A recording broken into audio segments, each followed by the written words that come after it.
Hello everyone, this is an unknown spirit from Spirit Realm. आपका मेरे channel पे स्वागत है और आई होप मेरी पिछली वीडियो में मैंने जो भी कहा आप लोगों को वो समझ में आया हो, और अगर नहीं देखा है तो वो ज़रूर देख लें।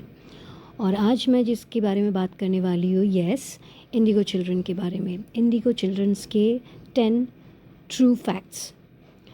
तो सबसे पहले नंबर 1 है, इंडिगोज़ आर बॉर्न अवेक।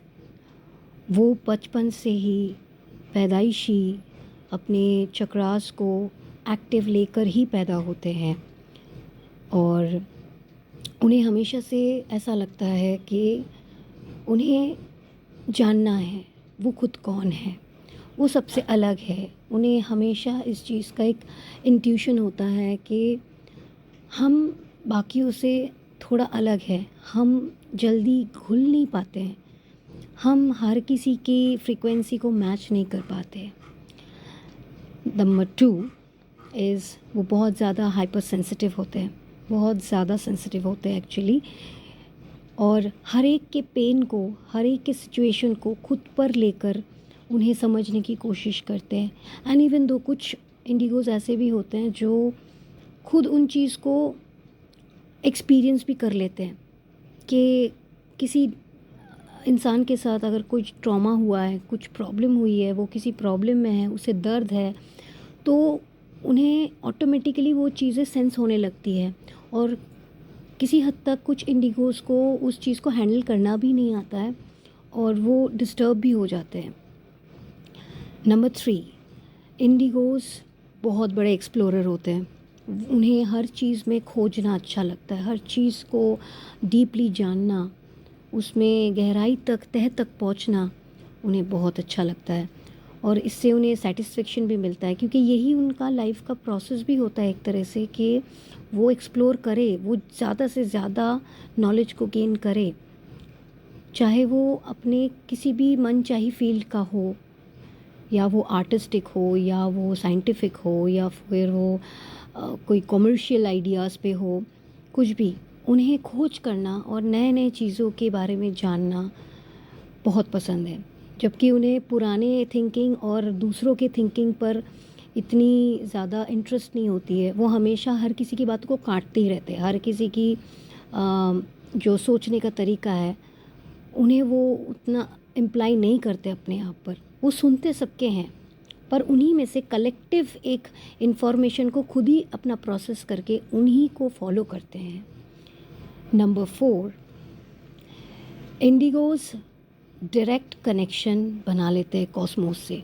उनका बचपन से ही कॉस्मोस के साथ एक डायरेक्ट कनेक्शन होता है, चाहे वो उस चीज़ को जानते हो कॉन्शियसली या नहीं जानते हो, पर फिर भी उनका एक अलग ही नेचर होता है कि या तो वो देखा जाता है कि वो बहुत खुद से बात करते हैं, या वो मिरर एक्सरसाइज, उन्हें पता भी नहीं होता है क्या होता है मिरर एक्सरसाइज, पर बहुत इंडिगोज़ को ऐसा देखा गया है कि वो मिरर एक्सरसाइज करते हैं, वो अपने आप से बात करते हैं और खुद में रहना बहुत पसंद करते हैं, अपने आप के साथ डिस्कस करना बहुत पसंद करते हैं। ऐसा नहीं है कि वो दोस्त नहीं बनाते, उनके होते नहीं है, फिर भी वो अपने आप को सबसे अच्छा दोस्त मानते हैं। खुद के साथ कुछ ऐसे लोग होते हैं ना, खुद के साथ बड़बड़ाते हैं, अपने अंदर अंदर बड़बड़ाना, तो ये बहुत स्पेशल एक ट्रेट है जो इंडिगोज़ में स्पेशली होती है। तो number 5 is indigos are not categorised as brilliant children, but वो इंटेलिजेंस होते हैं, उनमें बहुत ज़्यादा इंटेलिजेंस होती है, वो बहुत इंटेलिजेंट होते हैं और जीनियस होते हैं। ब्रिलियंट होना और इंटेलिजेंट होने में बहुत फ़र्क है। ब्रिलियंट बच्चे वो होते हैं जो पहले से चीज़ बनाई चीज़ होती है, उन्हें पढ़ के उन्हें समझ लेना और उसी को रट लेना। पर इंटेलिजेंट बच्चे और जीनियस बच्चे वो होते हैं जो अपने अंदर से कुछ नया एक्सप्लोर करके निकालते हैं, अपने अंदर से कोई ख़जाना निकाल के उसे लोगों में बांटते हैं। एक नई थिंकिंग, एक नई सोच, एक नया कोई काम जिसे करने से फ्यूचर में कुछ अच्छा हो या लोगों के फ़ायदे हो, इस तरह के इंटेलिजेंट बच्चे अलग होते हैं।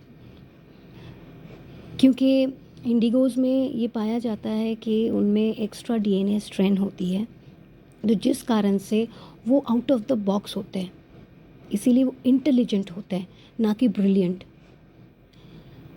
नंबर 6, इंडिगोज़ को 3D डायमेंशन के लोग बहुत ही वियर्ड तरीके से देखते हैं और उन्हें समझते हैं कि थोड़ी अजीब है एंड अजीब तरह के इनकी पैटर्न्स होती हैं, तो इन्हें हमेशा अलग रखा जाता है कि अरे ये तो पता नहीं कौन से ख्यालों में रहती है, किस तरह की बात करती है, किस तरह की इसकी नेचर है।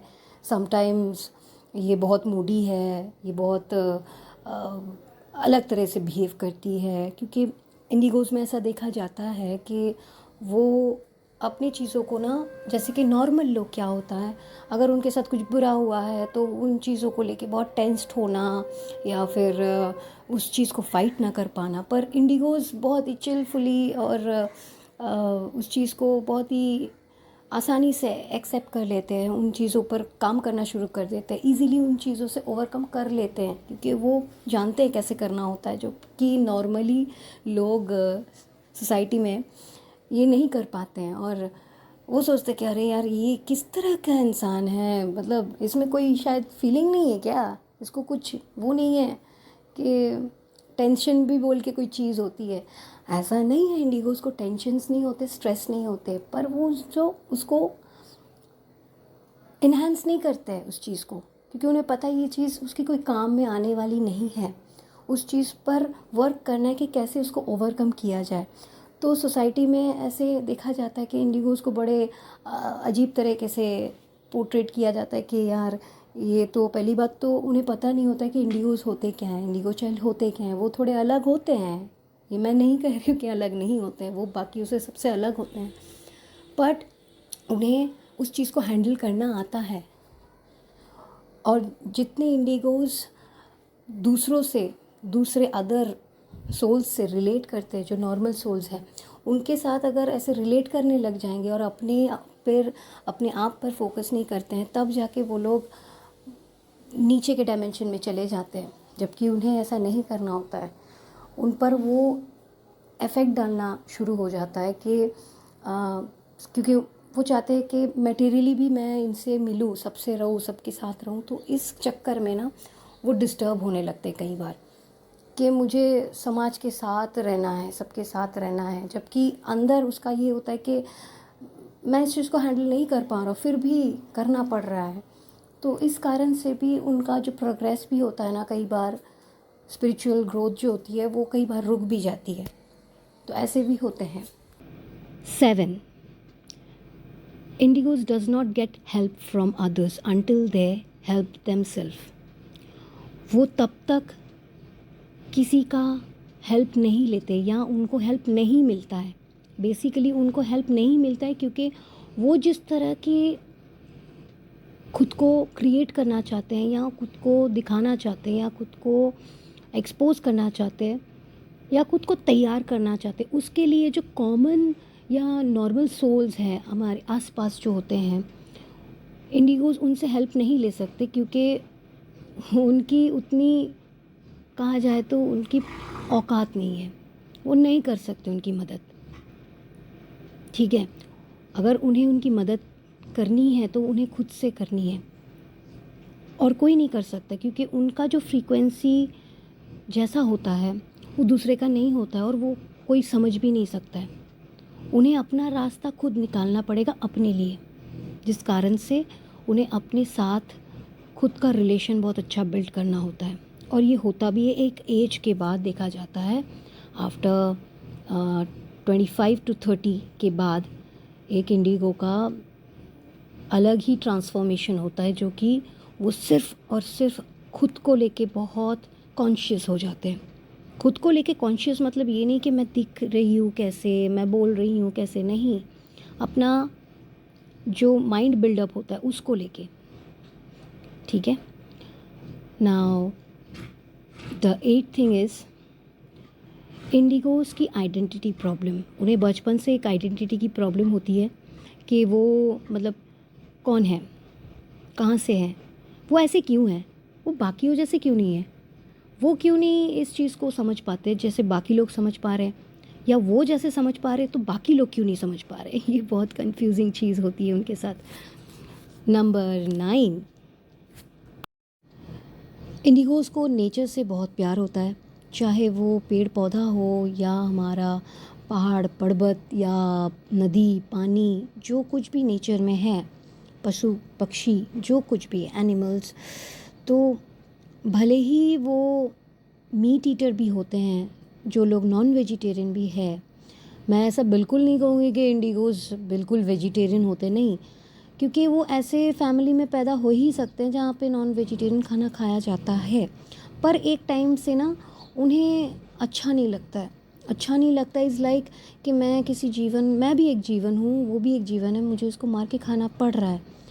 पर अगर उसको सीरियसली खाना पड़ रहा भी है तब भी वो ऐसा है कि उसे वो सॉरी फील करता है उसके लिए कि आई एम रियली सॉरी कि मुझे आपको खाना पड़ रहा है, मैं ऐसे परिवार में जन्मी हूँ। कुछ लोग उस चीज़ से निकल भी जाते हैं कि ठीक है परिवार का कोई भी खाए, मैं नहीं खाऊंगा।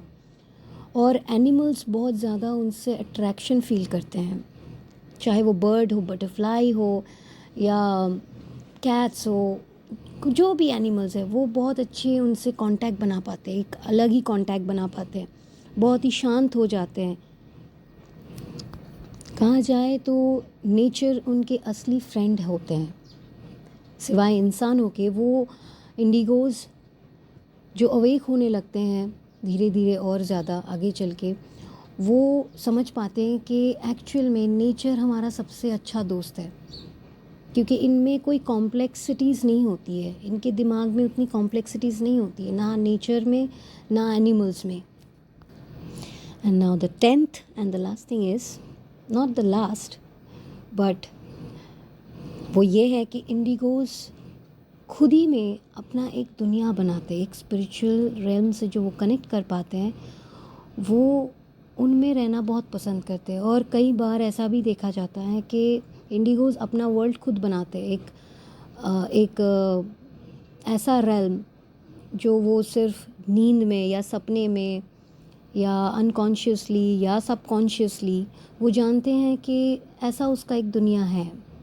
उस दुनिया में वो बहुत खुश रहता है, उस दुनिया से वो बहुत हैप्पीनेस को फ़ील करता है, रिलीज़ फ़ील करता है, खुद को रिलैक्स फ़ील करता है। और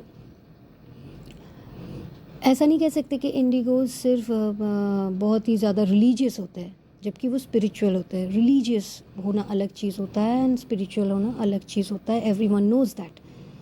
तो वो ऐसा नहीं है कि पर्टिकुलर किसी देवी देवता को मानते हैं या गॉड को मानते हैं या अल्लाह को मानते हैं, वो सभी की रेस्पेक्ट करते हैं, क्योंकि वो जानते हैं कि अल्टीमेट ट्रूथ ये है कि सब धर्म एक कहता है कि प्यार को बांटो और निस्वार्थ भाव से बांटो, ठीक है।